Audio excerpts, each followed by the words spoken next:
Pudge, walking on the sidewalk, very proud of herself. Yes. Oh, don't get ahead of yourself. Yes. Very nice. Very. Oh! You got tangled up. Keep up. Keep going. Oh, now she's given up. Okay. Well, that's a daily exercise. Now she's going to make a poo poo or a pee pee. Oh no, wait, she's not. She's already done that in the house. Oh yes. We can start. Well, I'll get this out of here. We can start with I don't know, good news or like happy stuff tonight, because otherwise we don't always have to start with a Jagmeet Singh or Justin Trudeau or something that makes you want to gag. And we're going to enter.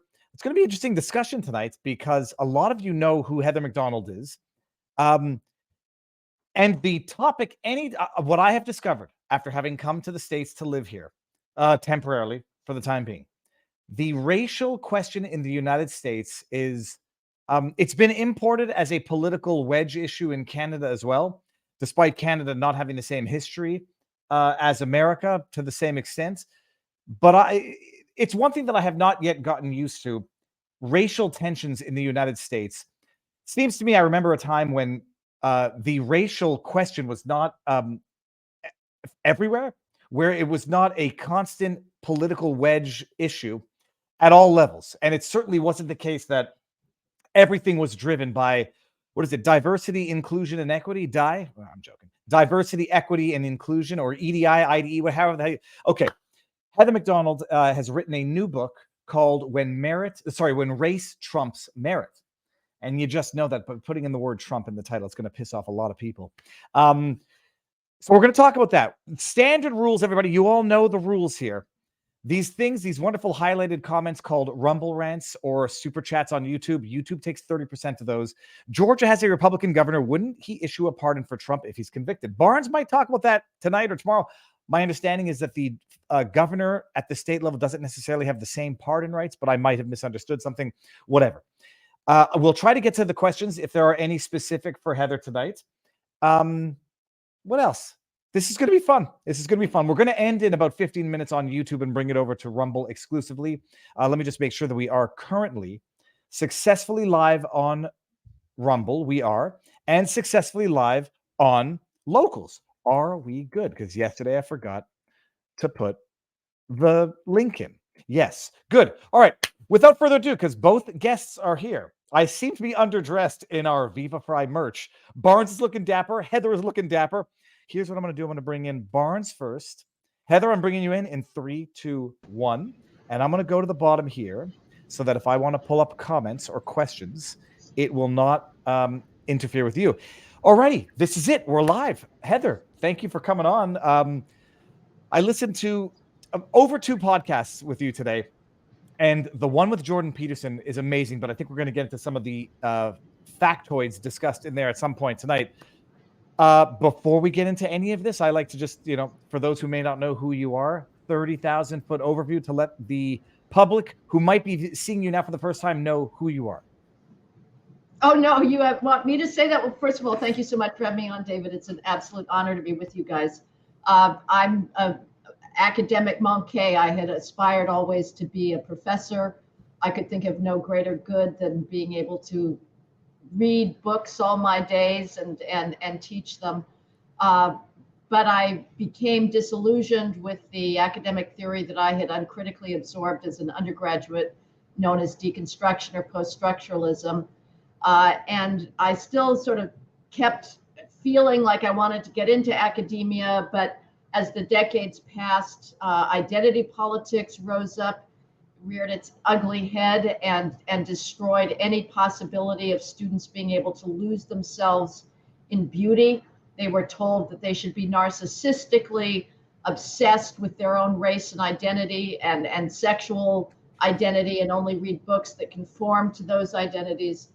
So I ended up slowly working my way into journalism and initially started writing on cultural matters, postmodernism and post-structuralism, and eventually started doing real reporting, which I wish I'd done as an undergraduate, as a student reporter, and cut my teeth during the Giuliani years in New York City before Giuliani became an insane person, when he was actually the most cutting edge, insightful, and creative mayor and even governor in the United States at that time, taking on the poverty industrial complex, taking on crime, bringing crime down to levels that no police chief or FBI or government law enforcement agency ever believed possible.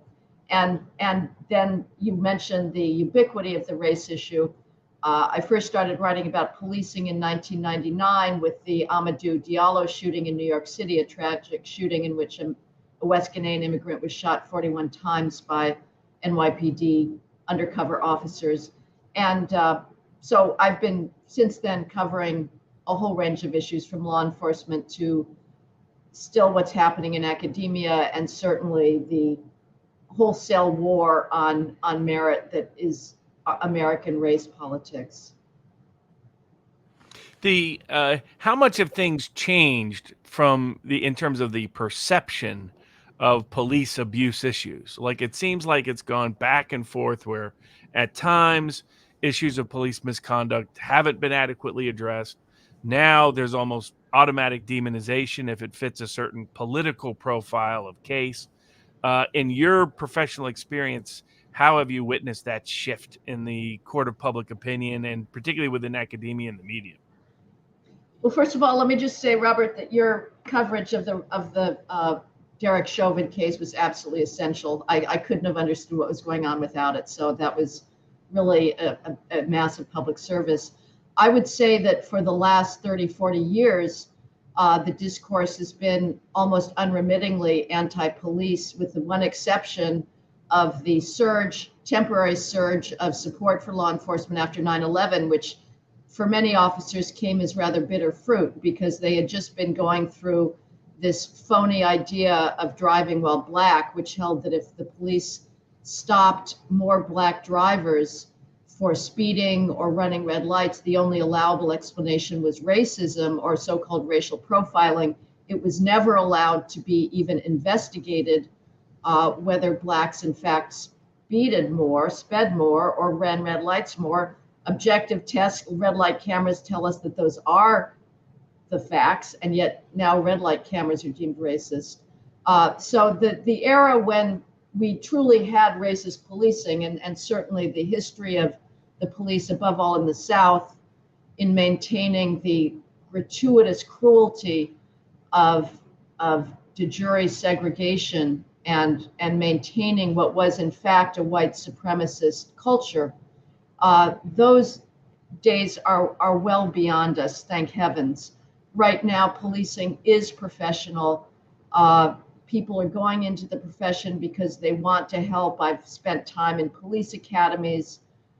These are good people that believe in public service. And so I don't think by any means we have a systemic bias problem or a systemic brutality problem. Nevertheless, that is certainly in inverse proportion to the degree to which that the bias problem is real. As that problem diminishes to de minimis importance, the rhetoric about the police becomes ever more noxious. Heather, you're born and raised in Los Angeles, California, or not Los Angeles? Yes, Los Angeles, absolutely. I'm spend my summers now in Orange County, Irvine, but I was raised in Los Angeles. Very briefly, what did your parents do, and how long did you spend in LA before heading over to New York? And then the follow-up question is going to be, how much has LA or California changed in your lifetime? But starting from the beginning, what did your parents do, or what do they do? My father was a lawyer who'd also been trained as an accountant, and he was sort of the right-hand man of a Midwestern industrialist. My father came from Chicago with Marcellus Jocelyn to California. My father had been stationed in Laguna Beach after the World War II and said, wait a minute, I'm not going back to Chicago. I didn't know this place existed. This was even a possibility. Marcellus Jocelyn, you can see, is there. I was recently shooting a documentary in Redondo Beach, California, and there's a Jocelyn Park there. Excuse me, El Segundo. There's a Jocelyn Park there. There's one in the Santa Monica, and so my father helped with that expansion. The Jocelyn made parts for telephone poles. and also served as the executor of the Jocelyn estate. And and my mother, I had the fortune of having a mother who raised me. I had the very good fortune of having two parents who read to me, who gave me the opportunity to have a childhood of innocence, of beauty, of being able to participate in the great classics, children's classics of British literature, Wind in the Willows, Alice in Wonderland, the American classics of Stuart Little, Charlotte's Web. My father read to me the Tolkien cycle, a lot of Kipling, other Captains Courageous. So I was fortunate in my parents, in their understanding of the importance of exposing children to literature. I went away to school in the 11th grade to Andover, and that was a true culture shock. At that point, LA was well in the middle of divorce culture. And my parents had gotten divorced in the summer of my 7th grade. I went to a school that was heavily Hollywood kid oriented. So when I went to the New England prep school environment, it was amazing. It was so traditional, and I had never experienced anything like that. So LA, when I grew up, Santa Monica was a sleepy town. People mocked it for like being a senior citizen retirement community. It then went through a period of being very hip, Venice, trying to emulate Venice. And now the squalor that is spread across the city into every part of LA is mind-boggling. The San Fernando Valley was also seen as kind of a fuddy-duddy place where the aerospace industry lived. It was clean, it was orderly. Now it looks like a third world country in places. So the change is just stunning. And I feel like Irvine is one of the last good places left in California. I couldn't really see living in Los Angeles at this point, not just because of the squalor, but also the traffic is utterly unbearable. How would you contrast it to New York? There's more, Skid Row, which is east of downtown Los Angeles, is like no place on earth, at least within the United States. It is a Boschian nightmare of human depravity. And there's nothing like that on the East Coast, thank heavens. And it's been that way now for decades. I've written about various efforts of the Los Angeles Police Department to enforce the law and help people on Skid Row. You do not help drug addicts who are beating each other up and prostituting themselves and pimping each other out by saying anything goes and we're just going to ignore your dysfunction. You do not help them that way. You help them by saying this is not allowed. You are not allowed to colonize city streets. And if you have not been to Skid Row, you cannot possibly imagine it. It's block upon block of the most depraved squalor you've ever seen. So there's nothing like that. But New York does have not so much the tented encampments, but it does have a lot of vagrancy. It has something which is really unsightly, which is the scaffolds that are everywhere that allow vagrants to colonize under them. And it has the very, very ugly restaurant shanties that are now apparently a place that are never going to come down. So I would say the contrast in California is more shocking because New York has always been more urban, and there was more to destroy, I would say, in Los Angeles. I'm just like quickly reading on Skid Row, and I'm kind of learning things that I don't think I ever knew, that it started in the 1930s because it was known for its condensed homeless population, and then really took off, I guess, in more recent decades. Has it always been bad in your lifetime, or always been known for being bad and just gotten exponentially worse in the last couple decades? Well, it was a place where the police took people that were drunks, and you had the best possible type of vagrancy housing, which was still available, which were single room occupancy hotels known as cage hotels. They were extremely bare bones. You had a bed basically and no private bathroom. And the police would take people there in the paddy wagons and assume that you're not going to be in the great Beaux-Arts glories of downtown Los Angeles, where the banking industry was and the legal industry and many corporate headquarters. And that was a perfectly appropriate rule. Now we have San Francisco and LA declaring, oh, well, what homeless housing means, and I use the homeless phrase in scare quotes because this is not a housing problem, as has been said endlessly since the 1990s, and I'm sick of saying it myself. Vagrancy is a drug addiction and mental illness problem, but let's for now use the facile moniker of calling it homelessness. San Francisco says, okay, everybody's going to get a private apartment, including Los Angeles, with their own bathroom and kitchen and everything. $800,000 a unit. Sorry, never going to happen. And there's a reason why it's never going to happen, because the advocates do not want it to happen. They have a stake in keeping the streets as squalid as possible so they can continue to get completely unjustified funding where they do nothing. They send around their feckless outreach teams to politely inquire, oh, sir, would you please like our services and housing? The answer is almost invariably no. And the most radical of the advocates want the vagrants on the street where they can serve as a visual symbol of the alleged heartlessness of American capitalism. So, Robert, I just want one follow-up on that. I had just interviewed this pastor out of Canada named Artur Pawlowski, who said that he was feeding the homeless, sheltering, helping them off the streets. And he said he ran into problems with the government because he was too effective at doing what he was doing, and that there was effectively an industry that had been built around not resolving the homelessness problem, but maintaining it and arguably even exacerbating it. Is that, from your experience, is that the same thing in the States? Like there's per head financing, funding, and there's an incentive to make it worse and actually not resolve it, financially speaking?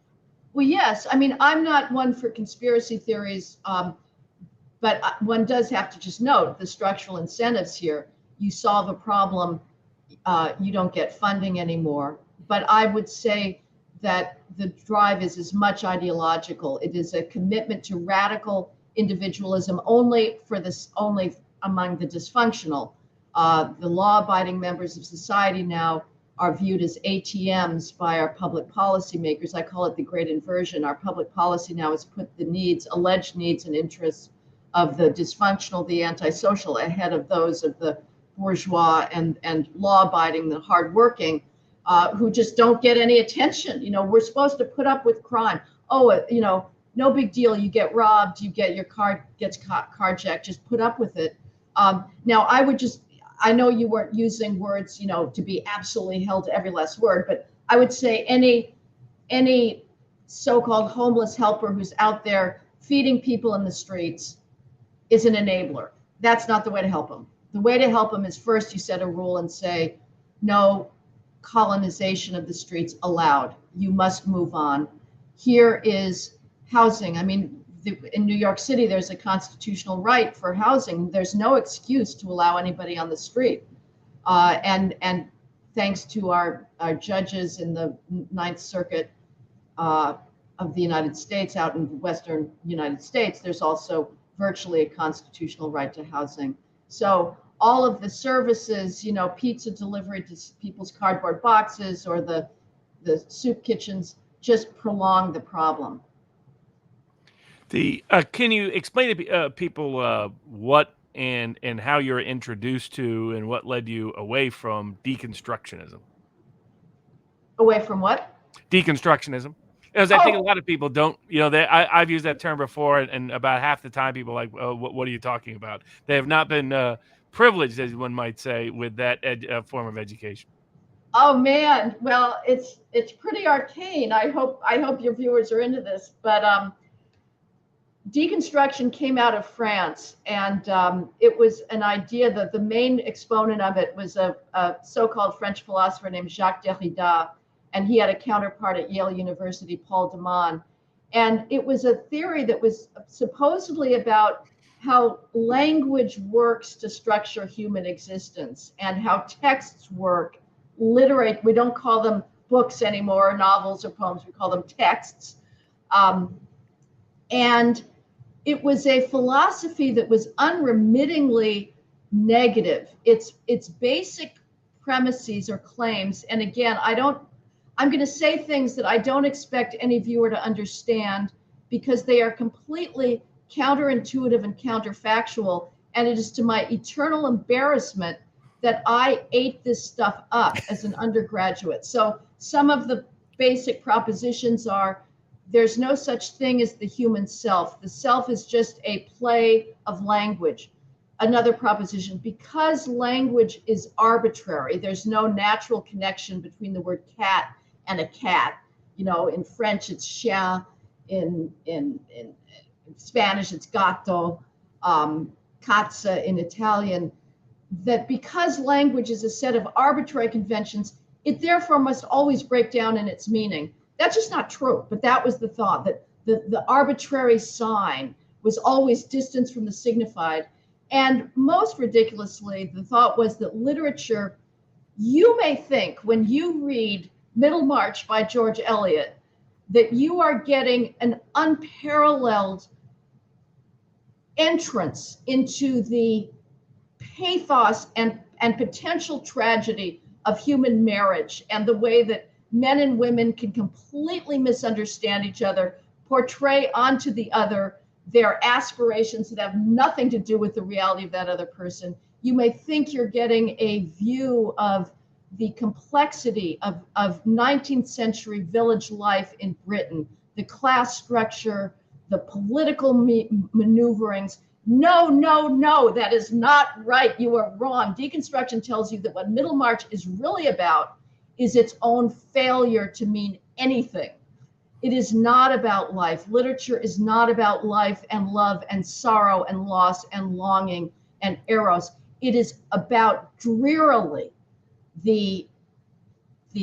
I'm going to use another phrase that I don't expect anybody to believe, but this is the sort of stuff that I was cutting my teeth on. It is about metaphor inevitably dissolving into metonymy, which is supposedly a bad thing. Now, so I followed this because Yale in the 1970s was the breeding ground for deconstruction. It was viewed by every literature department across the country as the most cutting edge place to do high theory, apart from studying with Derrida at the, I don't know if you, it's the Sorbonne or the École Normale, I think. Yale was the place to be. And I'd always loved language. I'd been fascinated. I loved Moby Dick as a high school student because the language was so crazy and so rich. And so a theory that purported to tell me about how language worked was inherently of interest. My peers were wise. They actually had common sense. Many of my peers said, this deconstruction doesn't make sense. This is ridiculous. And I viewed them, I looked down on them that they were just not sophisticated enough. So I got sucked in. I then went to Cambridge in Britain, and I studied linguistics there among Renaissance literature. And I realized that everything deconstruction was saying about language was completely fantastical. It was almost linguistics. That was real. Phonetics, syntax, above all speech act theory. I fell in love with it. I went back to Yale to start a PhD in comparative literature, which was, again, the cutting edge thing to do. Yale's Comp Lit department was the place to be. And to my utter dismay, I heard Paul de Man saying the same bizarre, just macabre things again and again, that Shelley was all about mutilation and decapitation. It was very weird stuff. And I thought, my God, these people are saying the same thing as when I left, and it's all wrong. What do I do now?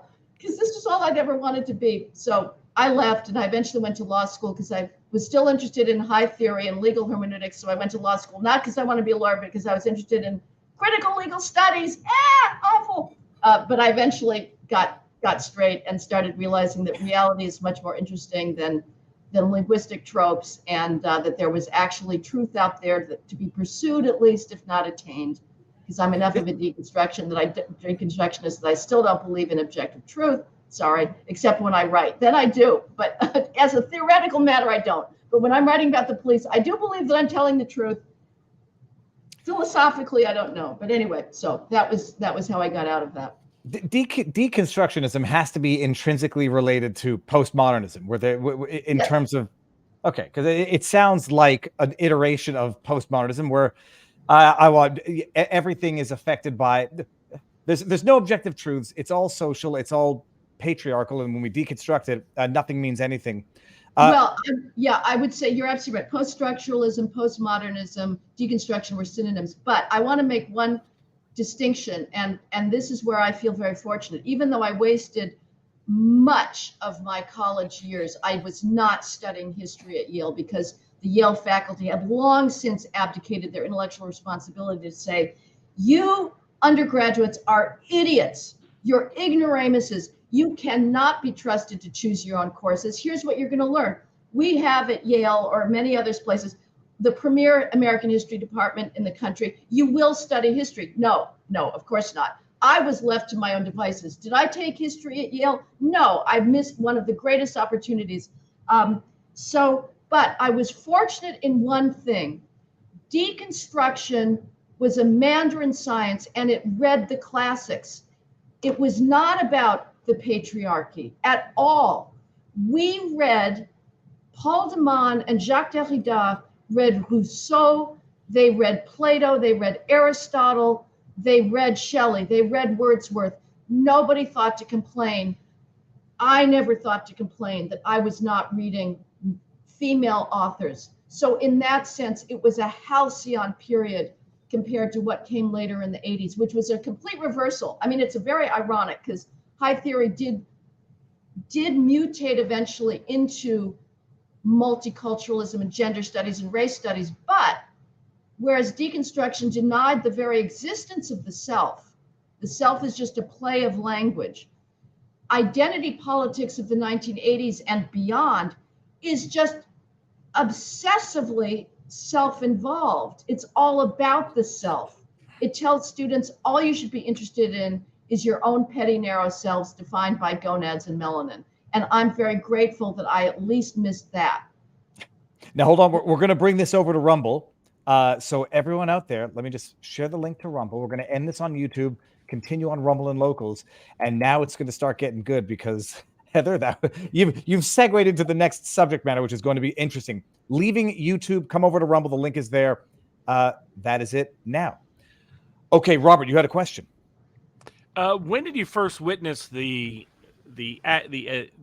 transition in academia into this sort of multicultural critical studies ideology that that had very much sort of ends justify the means logic in terms of how to translating as we're witnessing in live time in the legal profession as an example, but this sort of complete contamination of the academy to where the great books are the worst books. You're not supposed to read them anymore. The canon shouldn't be the canon. They have their own canon. And when did you, because that seemed to be almost a radical shift off of centuries of what schools like the Ivy League had been about from like the 1700s to the late 1900s. And all of a sudden, bam. I mean, even Harold Bloom is being targeted, one of the great famous authors at Yale. I mean, when I was at Yale, people confused him with a homeless guy because he looked like he the way he dressed, everything else. But now all of a sudden, he's persona non grata along with others. Jed Rubenstein, great law professor, who got targeted when he was helping out Bobby Kennedy on social media censorship, et cetera. When did you first? I mean, when I was there in the early '90s, it was getting a little bit bad, but it's nothing like what I've seen in the last decade. I saw the beginnings of it, but I didn't see the full display of it. I mean, I had a friend of mine, Puerto Rican, who was my roommate, who kept complaining. He goes, all the Puerto Ricans here that get all the preferential treatment. He goes, their parents are Spanish aristocracy. He goes, they're not from, they're not from Flatbush where he was from. So I saw the beginnings of it. But when did you see that just complete cultural insanity take over the Ivy Leagues and the academy? Well, there's two ways to answer that, Robert. One is the sort of more complicated way, which is that the roots of all of this really began with the rise of the self-awareness of literature professors that they're doing something special and wanting to have their own specialized discourse. And so one could root things in the Yale School of New Criticism, which began in the mid 20th century, William Wimsatt and Cleonth Brooks. And their idea was we should read literary text as self-contained objects. We're going to focus on structure, irony, verbal, tropes, metaphor, metonymy, and we're going to change the way literature had been read up to that point, which was sort of a facile emphasis either on biography or talking about literature at a very high level of abstraction of the moral lessons that may be gleaned from Middlemarch, say, which are there to be gleaned. And I'm much more sympathetic to that approach than I am now to the, what became deconstruction, which was focusing on one paragraph and deconstructing metaphor to metonymy, or Proust, that Demond did that infamously in Proust again and again. But the idea that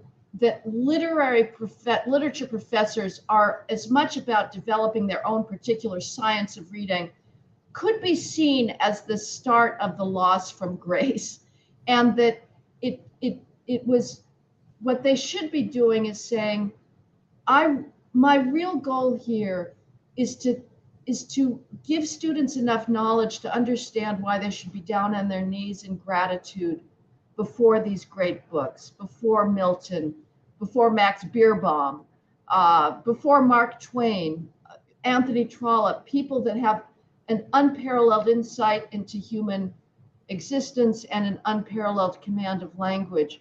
And that is our goal. It's to transmit an inheritance, as the British philosopher Michael Oakeshott defines education as. So you could put it back there, or you could do it more recently. And the 80s, we did have Stanford University getting rid of its very modest and undemanding core curriculum that was focused on Western Civ. That's when you had Jesse Jackson infamously leading the chant, hey, hey, ho, ho, Western Civ has got to go. So while Yale in the 90s may have still offered literature courses that were uncontaminated by the poison of identity politics, it was happening pretty fast. I mean, Yale had a very strong women's studies department, and there were a lot of people doing high theory at Yale, but it was no longer high theory. It was identity politics in the 1990s, and things have only accelerated. There were holdouts. I remember in my completely fatuous days as an undergraduate, looking down on the German department at Yale in the 70s, because it was still very traditional. It still taught students that, you read Goethe for the purity of his language. You read Schiller for the sense of what it meant to be on the borderline between classicism and romanticism. And now every department at Yale is dominated by theorists. But things spread. They spread into anthropology. Philosophy is kind of a holdout, and it's under attack from the feminists, because philosophy, like economics, is still predominantly male, and therefore it must be destroyed, because any male institution now must be brought down. So I would say the 90s were no longer the sort of prelapsarian period. It was already pretty bad, but obviously things got worse and worse in the 2000s and beyond.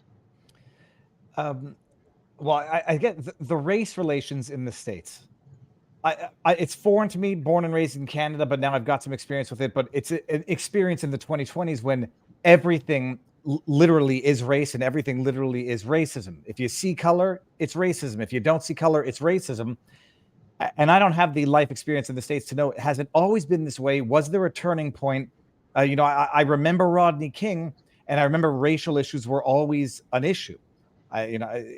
Going back decades. But when did it take on this form now that it's intrinsic, it's in everything, it's in everyone, even if they're the least racist person on earth? Or has it just always been like that?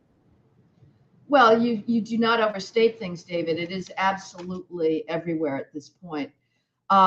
It's been building. I don't follow the thesis of Jonathan Haidt and Greg Lukianoff, who I respect enormously, that everything changed in 2015, particularly with like free speech, but the whole absurd ideas that students are at risk or unsafe on college campuses. All this was building, as I say, in the 1990s. The cops were under constant criticism for so-called racial profiling in car stops, and we had the LA riots in '92, and so the race industry, and in the '90s there was these race hustlers in corporate diversity training that went around telling businesses like Levi Strauss in San Francisco, or Xerox, that they were racist because they had an expectation of promptness for their Black employees, and that meant that the managers were failing to value diversity or manage diversity. So you already had rumblings of some of the pronouncements that got people's attention after the George Floyd race riots, when you had the Smithsonian Institution publishing one of these standard white privilege, white supremacy charts announcing that punctuality was a white trait and rationality was a white trait, and individualism was a white trait, and two-parent families were a white trait. This didn't just happen post George Floyd.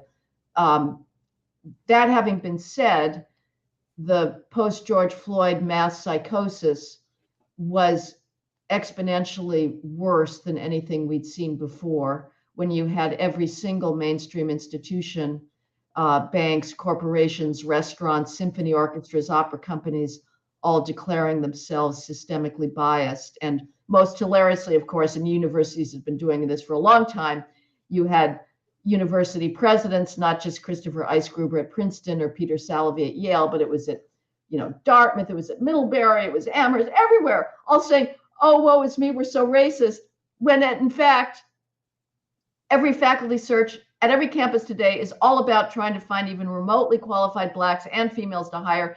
And they're using vast racial preferences to admit students because they want Blacks there so much.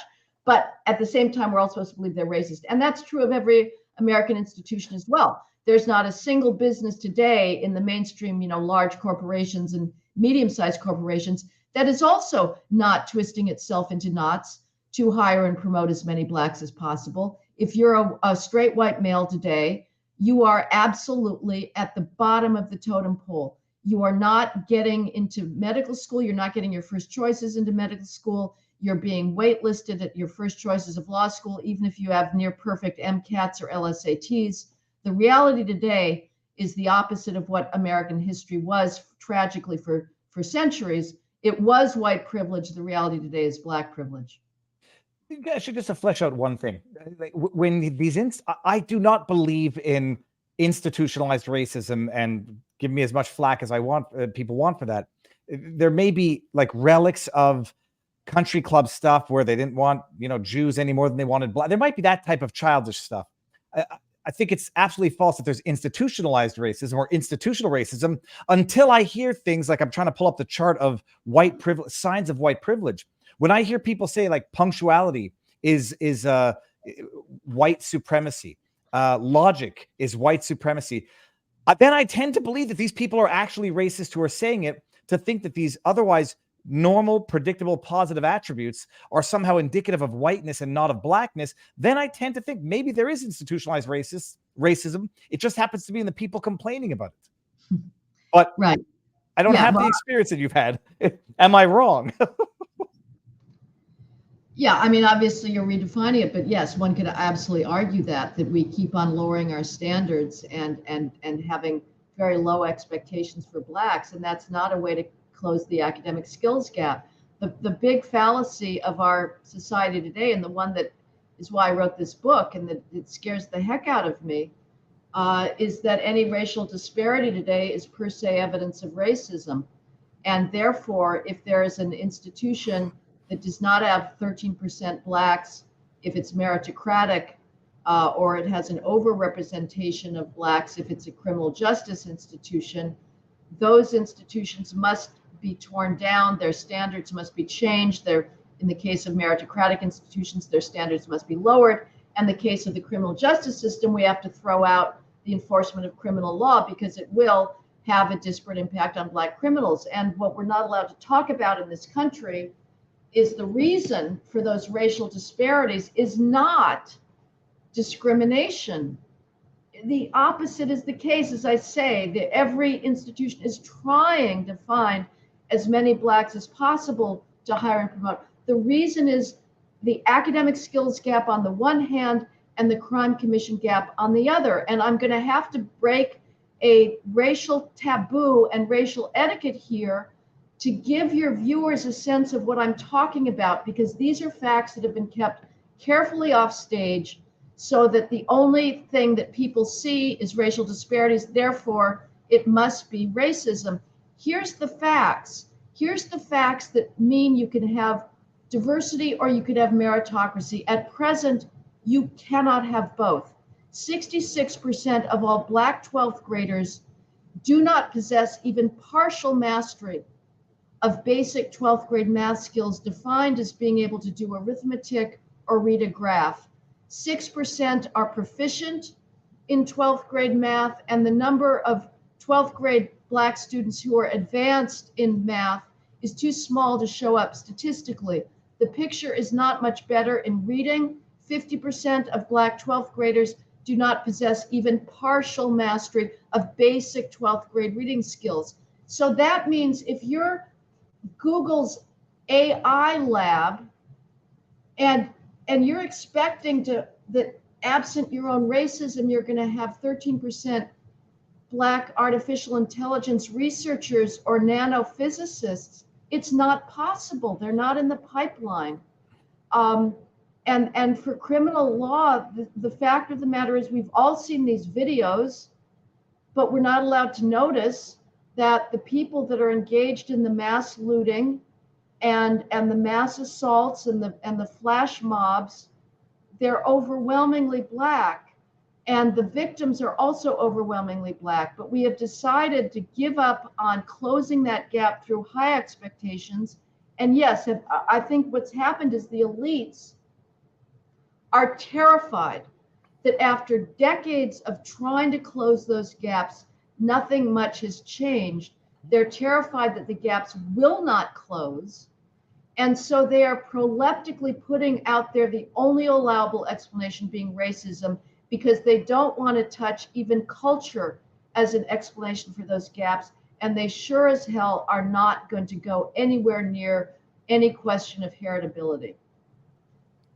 And to what degree, when you talk about race and merit, how does it extend beyond the employment or the criminal justice system? Well, the most scary thing is certainly what's happening in medicine. You have medical schools proclaiming that medicine and science is racist, and that they are racist because they don't have 13% black medical students. By and large, the black medical school student population in the country is about 6, 7, 8%. And so what they're doing, and they have been doing this for years. I mean, this is what Bakke, our University of California versus Bakke, the very racial preferences case that Justice Powell gave us, the ridiculous, absolutely logically incoherent doctrine of diversity in college admissions.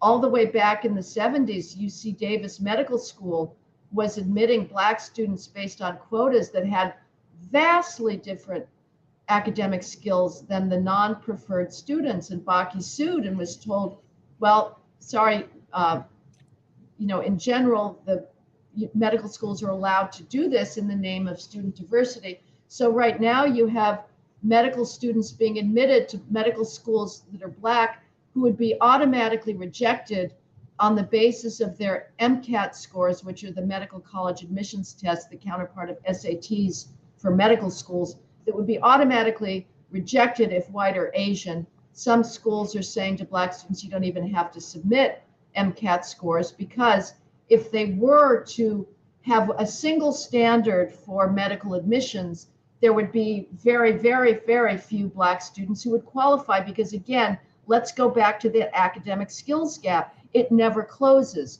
It remains in college and it remains for beyond. And so now we've brought students in under racial preferences, which is a surefire recipe for those students to struggle. Tragically, it is a burden that these self-righteous, selfish administrators put on Black students. They are the one group of students who are catapulted into academic environments for which they are not competitively qualified, unlike their non-preferred peers who go to school with peers that have their same level of academic qualifications. All that anybody who opposes racial preferences is saying is that, yes, Black students should go to college. They should go to college on the same conditions as everybody else, with a chance of being academically successful because they have the same level of preparedness of their peers. That's not the reality today. Now, Black medical school students are put into schools for which they are woefully unprepared. No surprise, they end up at the bottom of their class. And so what have we done? On the first step of the medical licensing exam, known as step 1, we've gotten rid of grades, because Black students' grades are so low on the first part of the medical student licensing exam. And we've gone to pass-fail so that residencies choosing their residents won't know who's at the top of his class and who's at the bottom of his class. Pressure is on to go pass-fail to step 2. We are changing the medical school curriculum in the hope of having more classes that Black students can succeed at. So we are decreasing emphasis on clinical skills, on knowledge of drug interactions, of how to stop somebody from dying of a heart attack who comes in from a car accident. And instead, we're increasing mandatory courses in critical race theory, in white privilege and intersectionality, in racial justice. We have our medical funding agencies in the federal government, the NIH, the National Institutes of Health, the National Science Foundation, are now doling out medical research grants on the basis of race and sex, not on the basis of scientific merit, and not just on the basis of race and sex. They're doling them out on the basis of whether you received WIC as a child, whether your mother received the welfare program, women, infant, and children food program, or whether you were a foster child or homeless, because these correlate with being Black. This is not how you choose the person who is going to solve Alzheimer's disease in the future. Being homeless is not a criterion of scientific accomplishment, but that's what's going on in medicine now. We are not only jeopardizing our future medical progress, we are inevitably putting lives at risk by having racial preferences prevail up and down the medical food chain. Okay, I'm gonna weigh my words in how I say this and make this joke, because it's a sensitive topic. What you're describing sounds like idiocracy come to real life, where it's not a meritocracy. It's almost like you are favoring those who are least able. There happens to be a racial component to it, but I don't think the racial aspect is the determinant aspect. We'll get to the why in a second. And people are failing up, and instead of it being a meritocracy, it's turning into a failocracy or an idiocracy. What I've noticed is that when there's statistical overrepresentation for, let's just say Blacks in general, we always say there has to be at least 13% representative, more typically has to be more than that. Unless there's 13%, it's racism. You go into certain athletics, like just taking the obvious example, and I checked the stats to make sure beforehand, 72% of NBA players are Black. Nobody complains about the overrepresentation there or claims reverse racism. And that is fundamentally, and I'm going to argue this, arguably because of racism itself, where nobody places any societal value on the sport, but they place some intrinsic value on the IQ tests. So when there's not the same representation there, they take it as an attack on the identity, versus in basketball, nobody really cares. It's just sports. So if there's statistical not equal representation, no big deal. Now, where was I going with that? Well, I'm with you, but I think at the very last minute you took a wrong turn. I think it's exactly the opposite, David. I think it's because we value sports and we believe in meritocracy there. And we think we don't care what the racial outcomes are. We want the best players. But we somehow, like I'm asked in podcasts, well, make the case for merit. Why does it matter? And I'm thinking, really? I thought this was so self-evident, but apparently it's not. People are kind of blasé about, yeah, okay, we toss merit out when it comes to medical licensing. But when it comes to our basketball team, we really want our best players. Yeah, this is a lawsuit waiting to happen by a bunch of 5'7" Asian males for why they're not proportionally represented in the NBA. And we treat a lot of we have these double standards for our institutions. Sports get the meritocracy. We just certainly don't have it in the military anymore. The reason we're putting females into combat units is not because this is a good idea for combat readiness. It's an absolutely awful idea. But the reason is because we want to qualify females to be 4-star generals, which requires that they have combat experience on their resume. And so we're willing to destroy the best possible fighting force, but we're not going to demand that we have females in football, because Americans understand that football, unlike war, is important. So I would say it's an idiocracy in the sense that it's idiots that are running the show, that are so blind and so determined to be racially just and racially righteous that they're turning on their own institutions. I mean, I'm just appalled on a daily. I have cancer researchers sending me on a daily basis this scientific journal and that scientific journal that has declared that it is going to be publishing research on the basis of race, or on the basis of how many scientific papers did you cite that have a Black researcher involved. The AMA, the American Medical Association, came out with an appalling statement after the recent Supreme Court case striking down racial preferences in colleges, which I think is going to be widely disregarded. But the AMA is basically saying, oh, woe is me, we're so systemically racist, unless we can use racial preferences, how are we ever going to overcome our own racism? Which is all just BS. Medicine is not racist. It is not.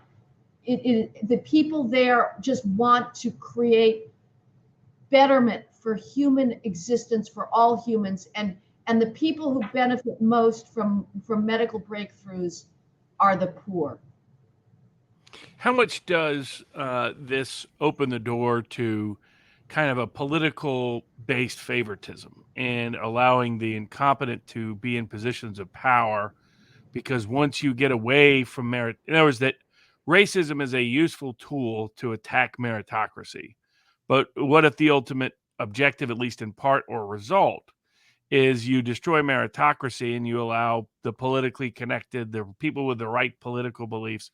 To give an example, like Hollywood, that increasingly it's become apparent to me that most of the writers that write all this woke garbage, part of it is that they're woke, but a big part of it is they're idiots. They're bad writers. They could not get a real job. Like a lot of these young lefty journalists, social media bloggers, lawyers, others, they're just not competent people. But it's apparent that once you get rid of meritocracy, then you open the door to all kinds of privilege-based systems that result in, at least, the diminishment of the technical skill and know-how and capability and competencies of the broader population.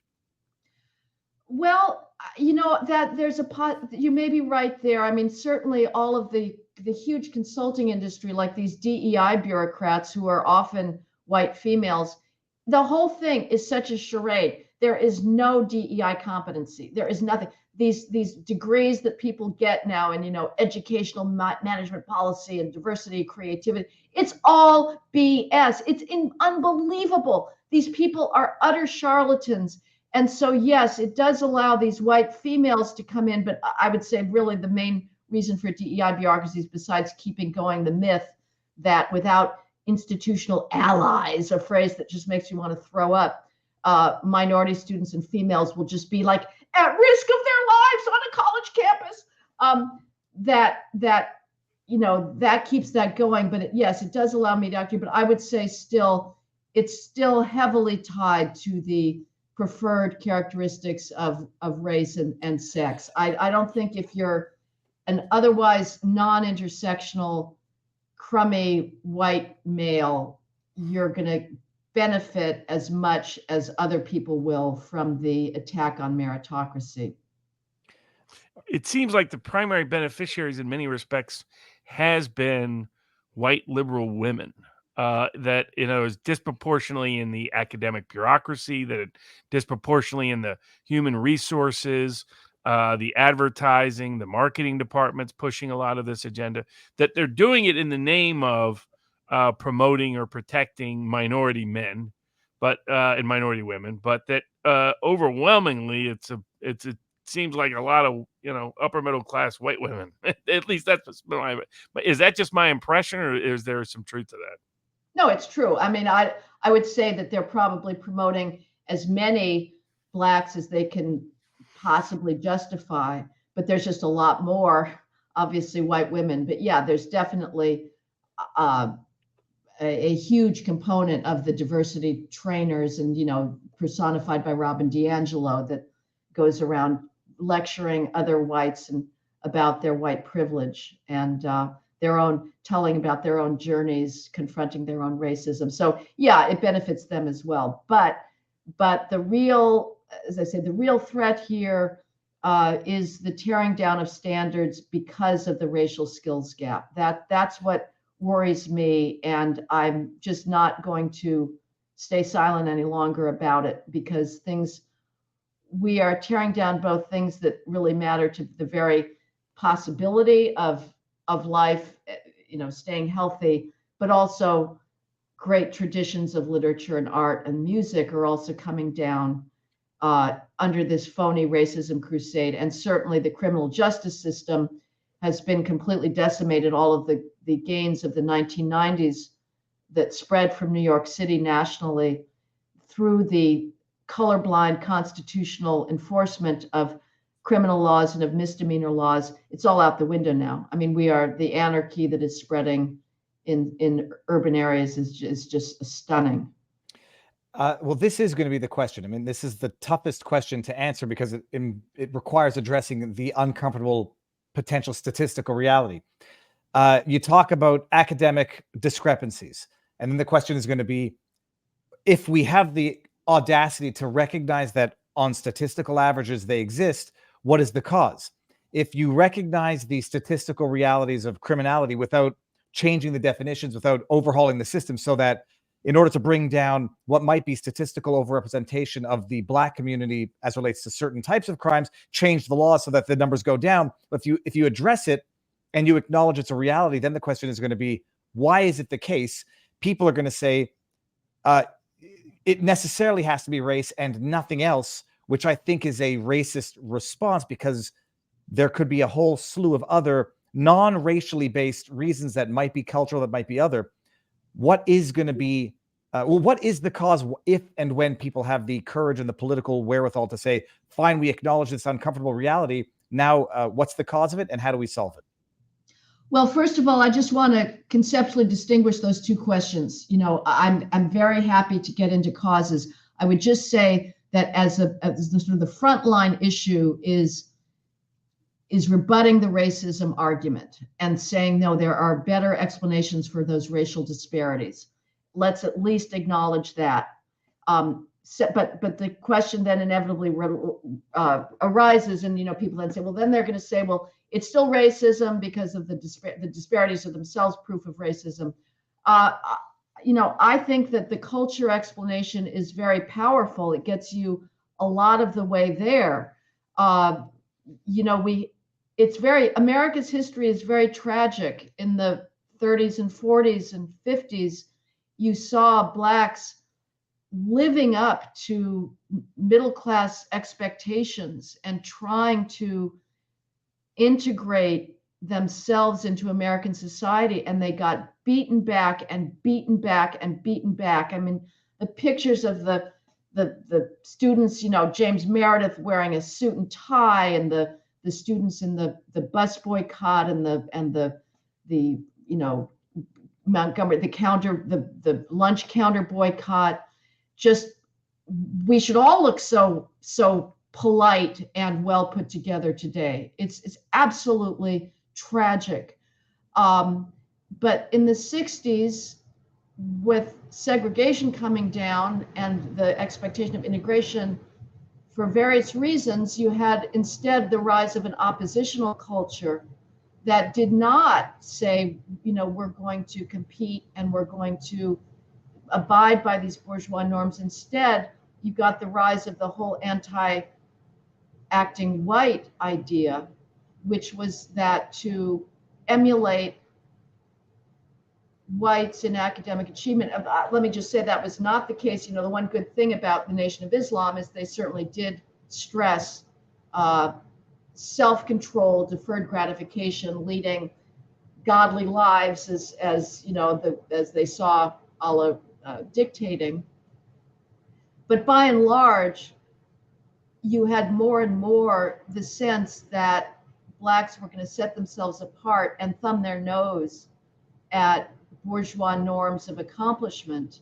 And we heard this for a while. Our ears were actually open to gangster rap lyrics in the 90s. And Tipper Gore, you know, started saying, whoa, this is worrisome stuff.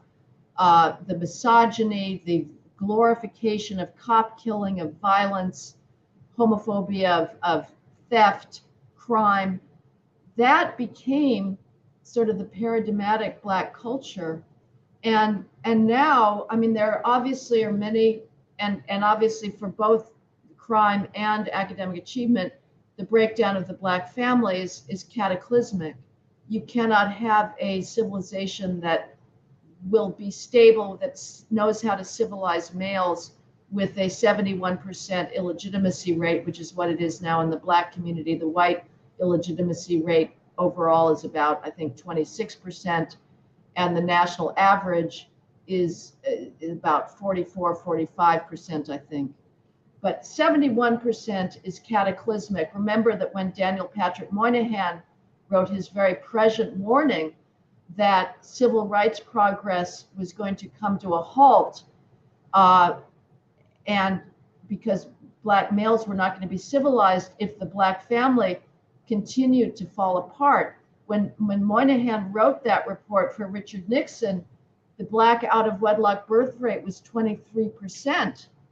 And Moynihan said, this is going to mean we're not going to make any further progress, because we're going to have this growing crime culture and underclass culture of drug taking, of dropping out of school, because boys are not being raised with the expectation that they should develop bourgeois habits of deferred gratification in order to marry the mother of their children or to procreate. 23%, right now it's 71%. So it's 3 times worse. So those things are very, very bad, but we stopped listening to rap music. You know, Tipper Gore, sort of, everybody mocked her eventually, and we turned our eyes away.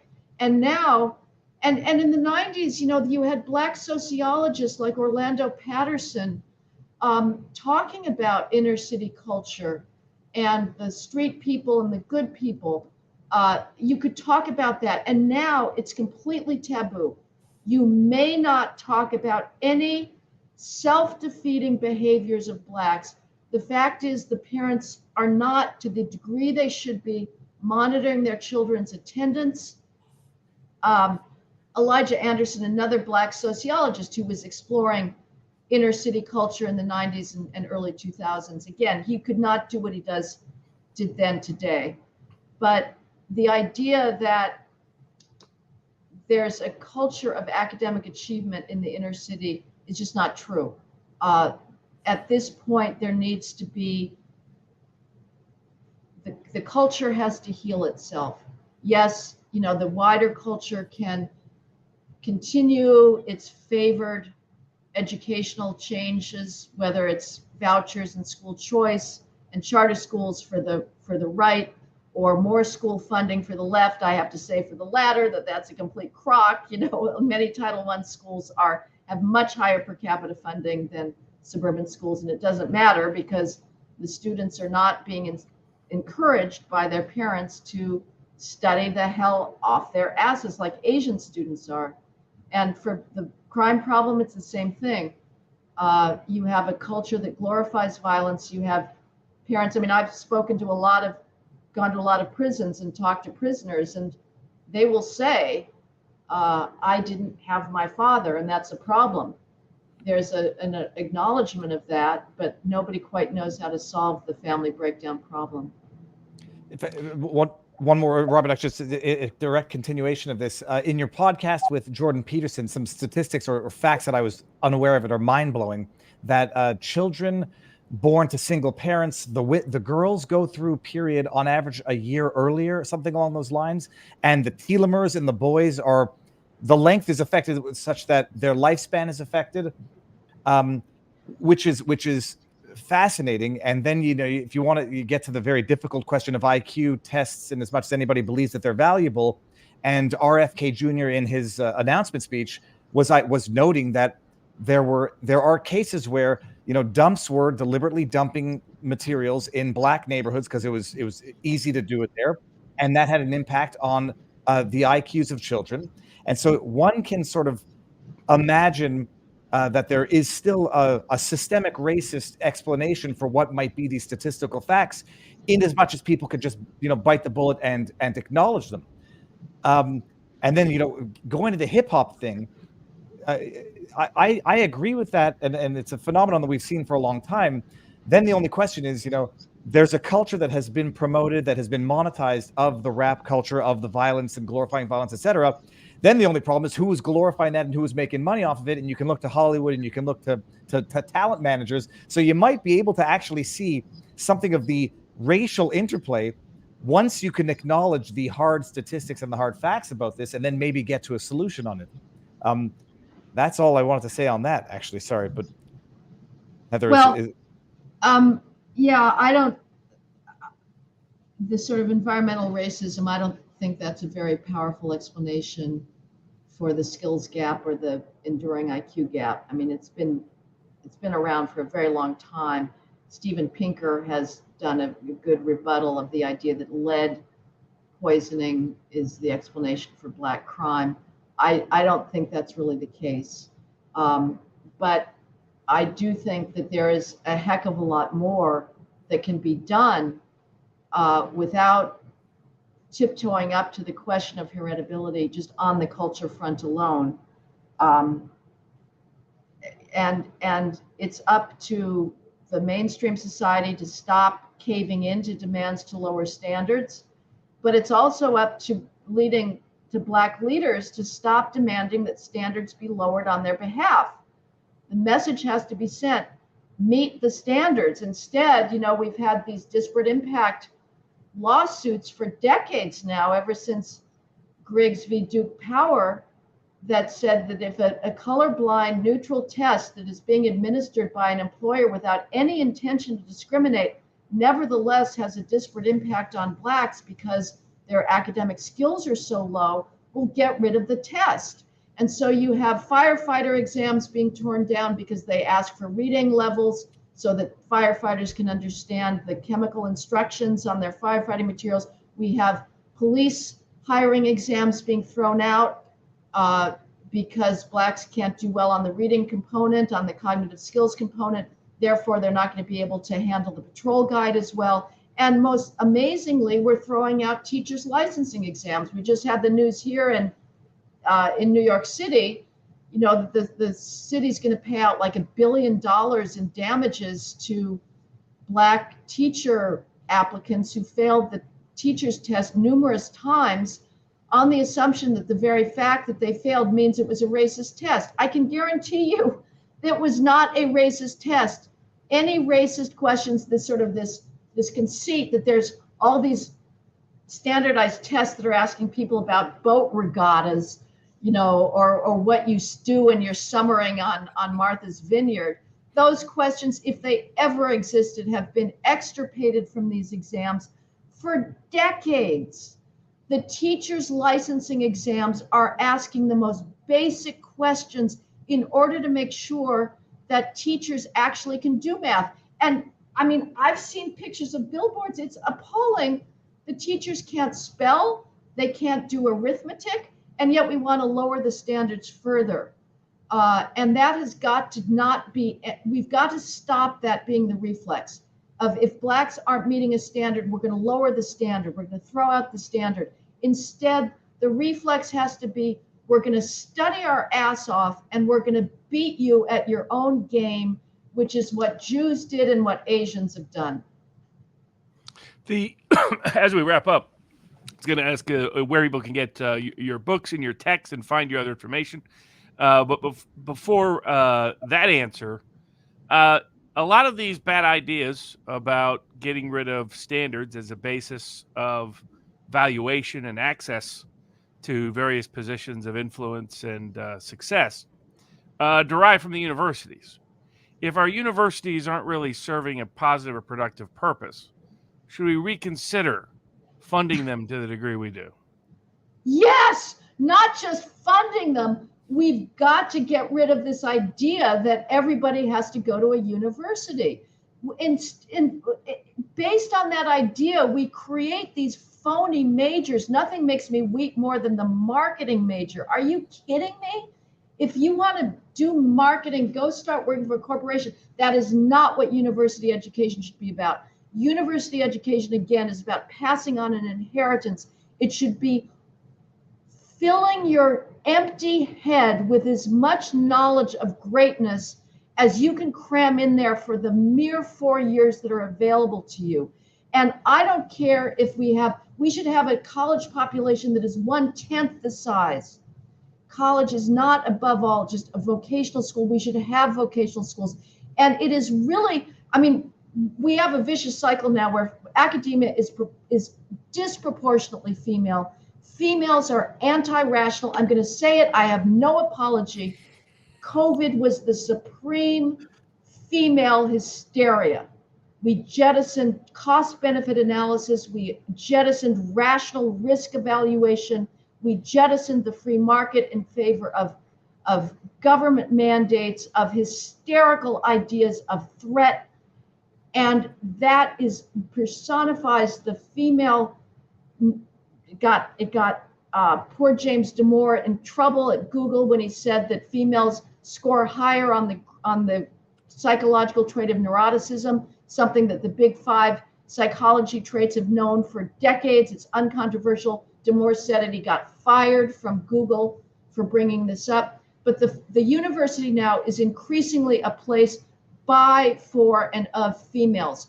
And males, amazingly, in some fields, they are still succeeding because there is a difference at the very high and low end of math skills.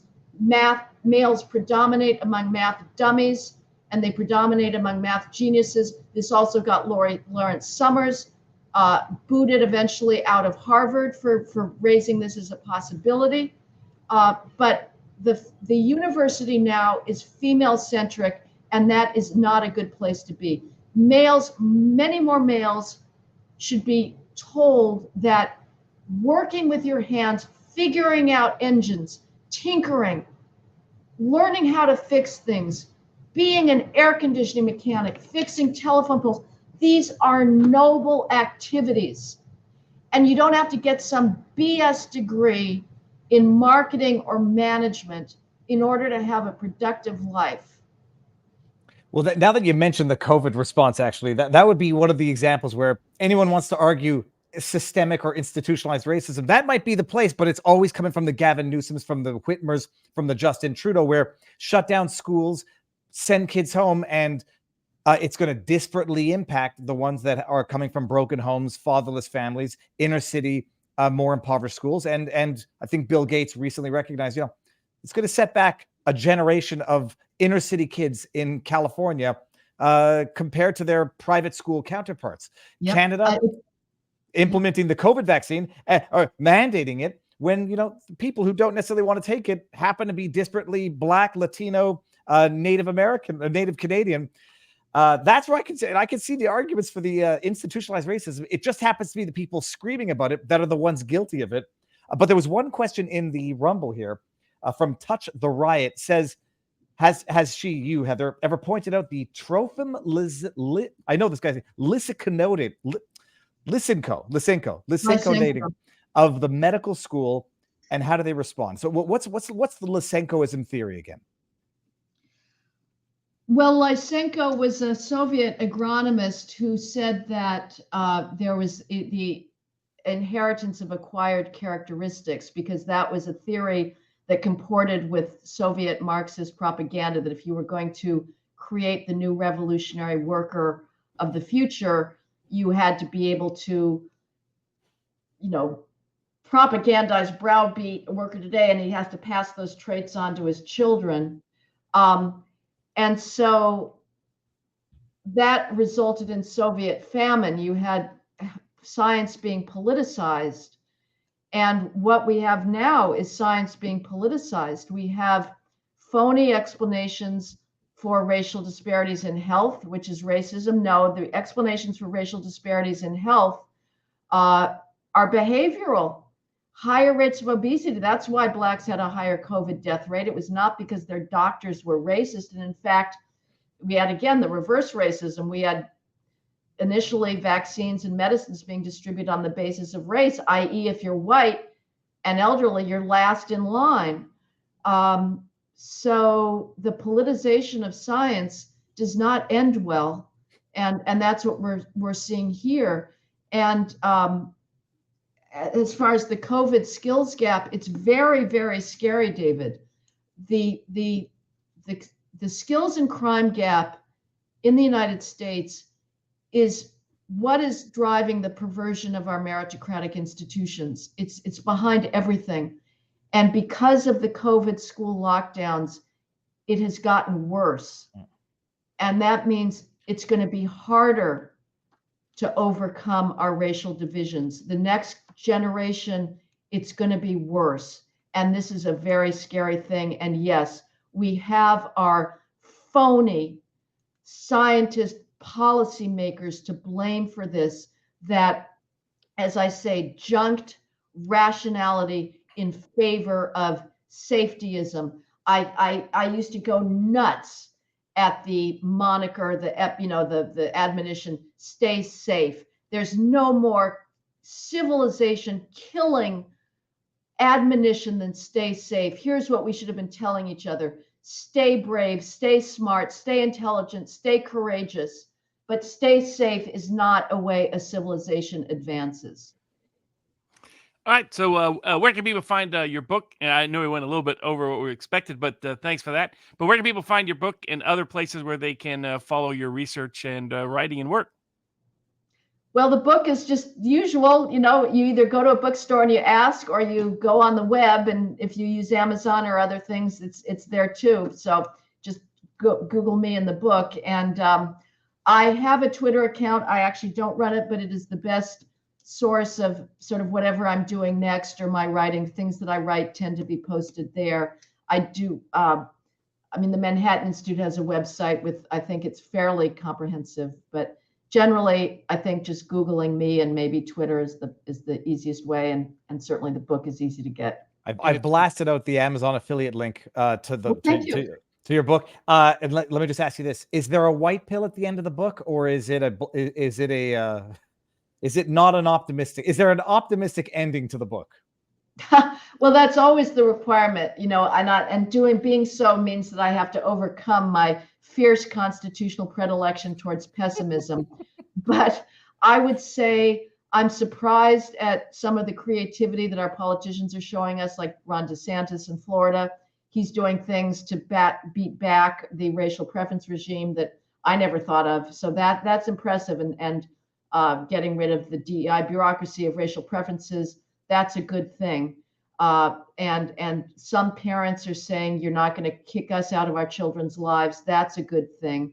But I think what needs to happen is more people have to be courageous. They have to stand up for the things they've worked all their lives for. And it's very hard. At the end, I quote a cancer researcher at an Ivy League school who sees what's happening to his profession, but he's terrified of speaking out against the preferences and says everything is it's going to take 50 years. The whole system is going to have to collapse and be rebuilt from the ground up. Well, we don't really want that to happen. We have to start speaking out now. I propose an institution that would be available when there are a few courageous guys. I write about a cardiologist at the University of Pittsburgh, Norman Wang, who wrote an article saying racial preferences in medical training are not working. It doesn't help the Black students and it doesn't help medical education. And he was completely sidelined. He is persona non grata. He's a pariah. And I've advocated an organization that when somebody does summon the integrity and the courage to speak out against the obvious destruction of our inheritance, that an institution be ready with the facts to say, this is why we don't have racial proportionality. Here's the facts, and to be ready to come to the defense of the people that I hope there will be more of them that have the courage to not be cowed by the phony charge of racism. Fantastic. Heather, thank you very much. I'll put all your links in the pinned comments. They're in the description, but I'll put them up there. If you don't mind, stick around. We'll say our proper goodbyes out there. Everyone who's watching, thank you all. As always, snip, clip, share away. And now you know. Heather, stick around. We'll say our proper goodbyes. Everyone out there, peace out, peeps.